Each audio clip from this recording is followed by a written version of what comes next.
What happens when a customer, even a customer who likes you guys, evolves from thinking about you as them, that great company, those guys, and stops thinking about you as something separate than them, but thinks of you together not as them, but as we?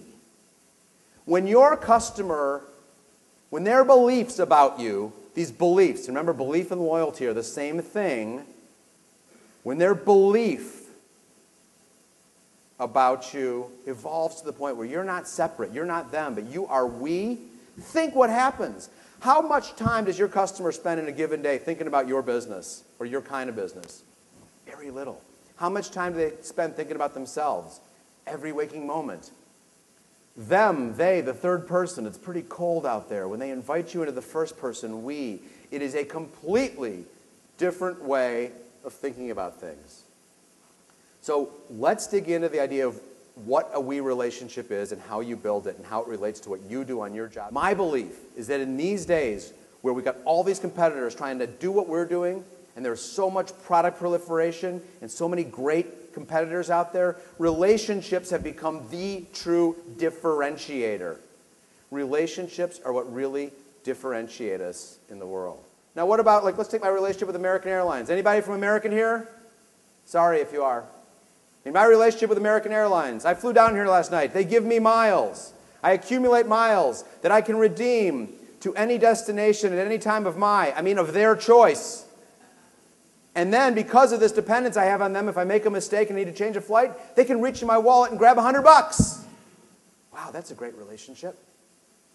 I'll tell you, if I came in from another planet and started working in a marketing department, I'd probably think that relationship meant database record. When we are trying to create loyalty with our customers, we relationships, what is the paradigm that guides us? What is the frame of reference? Is it the world of brute force, of powerful messages, richer offers, frequent communication, casting a large net over a target audience and hoping you catch a few? Or is it a paradigm of human relationship?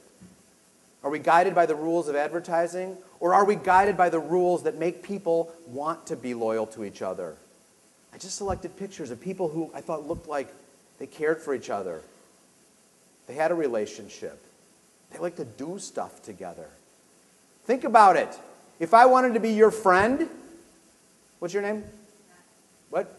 Patty. So Patty, let's say I want to be your friend. How would it work if I just called you up all the time and tried to create really cool messages to say when I called you and just interrupted you all the time? Would you want to be my friend? Of course not. Okay, so it doesn't work in real life. Let's be careful that we don't rely too much on these ideas of brute force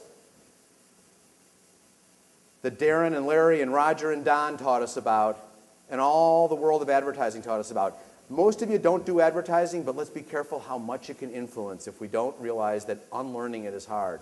Let's base our ideas on the paradigm of human relationship.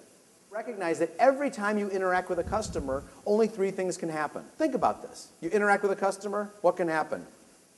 Your relationship gets better, right? Or maybe it stays the same. Or your relationship gets worse. Hopefully not. But think about it. Every time a customer comes in contact with your company, whether it's reading a piece of literature, calling your customer service line, if you're a retailer, interacting with somebody in your store, using your product, the relationship you have with them either gets better, stays the same, or gets worse.